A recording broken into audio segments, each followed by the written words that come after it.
برای افزایش سرعت کامپیوتر رن را باز میکنید. این عبارت را تایپ میکنید در اینجا، بعدا کلیک میکنید در اینجا درایو سی را انتخاب میکنید، بعدا اوکی میکنید. چند لحظه منتظر میمونید توی کارش انجام بده. خب وقتی این گزینه باز شد تمام گزینه ها را چک میکنید روی این پنجره. اینجا کلین اپ را کلیک میکنید، اینجا اوکی میزنید و چند لحظه صبر میکنید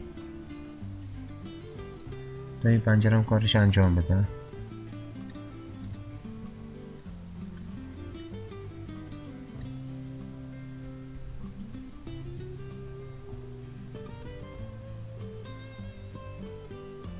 خب وقتی این پنجره کارش انجام بده این پنجره جدید باز میشه. در اینجا هم تمام گزینه ها را چک میکنید یا تکمار میکنید، بعدا روی اوکی فشار میدید.